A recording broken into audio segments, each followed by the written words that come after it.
नमस्कार, स्वागत है आपका आपके अपने YouTube channel Delhi D school पर। और आज कक्षा 10वीं के का जो कार्यपत्रक है, कार्यपत्रक संख्या 61 जो आया हुआ है, यह है लखनवी अंदाज नामक पाठ से यहाँ पर गद्यांश दिया गया है, जिसके लेखक हैं यशपाल जी। तो आइए देखते हैं प्यारे बच्चों, पिछले कार्यपत्रक में हमने यशपाल जी की रचना लखनवी अंदाज का कुछ भाग पढ़ा, जिसमें हमने यह जाना कि नवाब साहब किस तरह ट्रेन में यात्रा करने के लिए सेकंड क्लास का टिकट लेकर चढ़ते हैं और साथ में खीरे रखते हैं। खीरे खाने से पूर्व किस तरह उसकी तैयारी करते हैं। आज हम उससे आगे के भाग का अध्ययन करेंगे और जानेंगे कि आगे की यात्रा में क्या हुआ। तो यह जो लेख है वो यशपाल जी के द्वारा लिखा गया है, तो लखनवी अंदाज पर एक व्यंग्य है। तो चलिए आगे देखते हैं कि नमक मिर्च छिड़क दिए जाने से ताजे खीरे में पनियाती फाके देखकर पानी मुंह में जरूर आ रहा था। ठीक है, कि जब उसमें नमक मिर्च वहाँ पर छिड़क दिया गया तो ताज़ा खीरा था, उसमें क्या बोला था, पनियाती फाके देखकर, उसकी पनियाती फाके यानी पानी सटर एकदम क्या बोलते, ताजे खीरे में नमक मिर्च छिड़क के जब वो दिख रहा था तो उससे मुंह में पानी तो आ रहा था, लेकिन इनकार कर चुके थे। आत्मसम्मान निभाना ही उचित समझा, उत्तर दिया शुक्रिया। इस वक्त तलब महसूस नहीं हो रही, मैदा भी जरा कमज़ोर है, किबला शौक फरमाए। यहाँ पर कहा जाता है नवाब साहब ने सतृष्ण आँखों से नमक मिर्च के संयोग से चमकती खीरे की फाकों की ओर देखा। खिड़की के बाहर देखकर दीर्घ निश्वास लिया। खीरे की एक फाक उठाकर होठों तक ले गए, फाक को सूंघा, स्वाद के आनंद में पलकें मूंद गई। तो जो अपने अंदाज में खा रहे थे नवाब साहब, वहाँ पर खीरा की नाक तक तो ले गए, स्वाद सूंघा तो बोला क्या है, पलकें मूंद गई। ठीक है, मुंह में भर आए पानी का घूंट गले में उतर गया।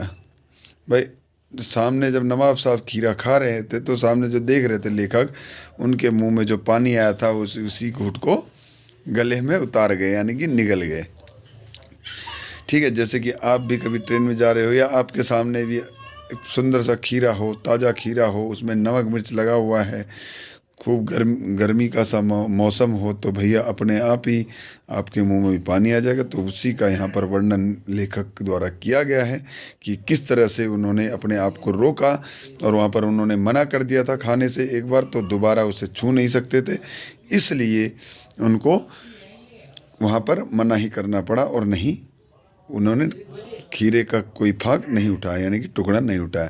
तब नवाब साहब ने फाक को खिड़की से बाहर से छोड़ दिए।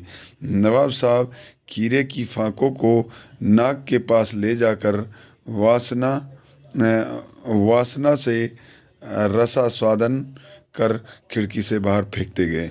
अब नवाब साहब है कि वो केवल नाक से सूंघ रहे हैं और उन्हें फेंकते जा रहे हैं, किससे, खिड़की से बाहर, किसकी, ट्रेन की।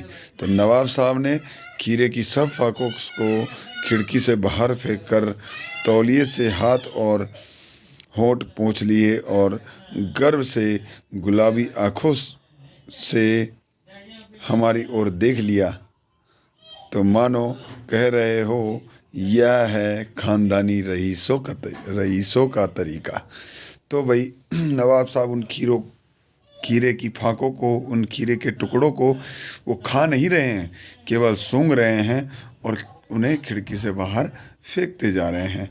तो भाई नवाब साहब ने बोला, हमारी तरफ देखा, उनको सब फाकों को फेंकने के बाद हाथ पोंछे, होठों को पोंछा, जबकि उसे ना तो मुंह के मतलब मुंह पर तो लगाया नहीं था उन्होंने, तो गर्व से गुलाबी आंखों से बोला, हमारी तरफ देखे और ये बोले कि क्या है ये, खानदानी रईसों का तरीका है ये खाने का।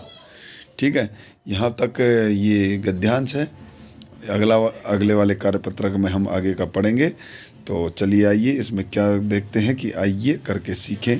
पहला जो यहाँ पर दिया गया है, प्यारे बच्चों, उपर्युक्त गद्यांश को पढ़ने के पश्चात यह जानने का प्रयास करते हैं कि इसमें हमने क्या सीखा।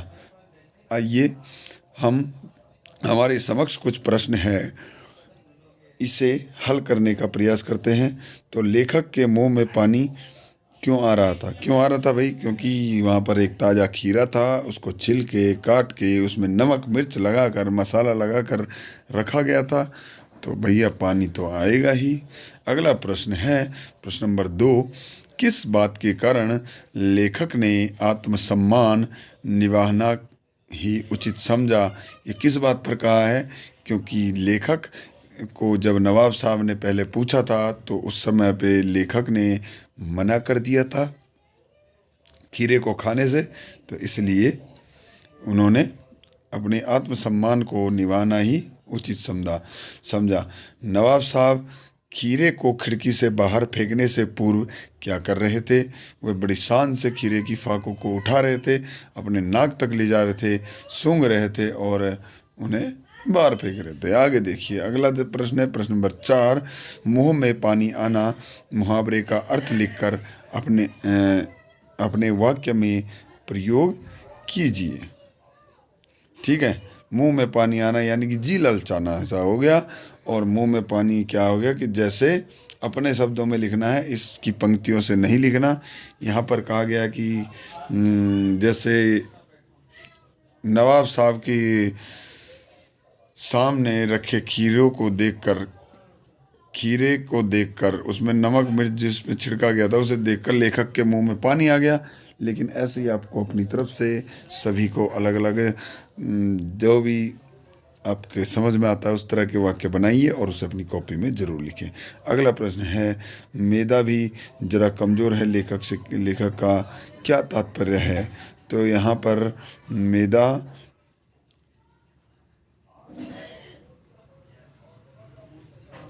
भी जरा कमज़ोर है, यानी कि मेरा जो मन है वो थोड़ा उसमें इच्छा नहीं कर रही है, तो इसलिए यहाँ पर खीरे को खाने के लिए यहाँ पर कहा गया था। ठीक है, कि ये यहाँ पर उन्होंने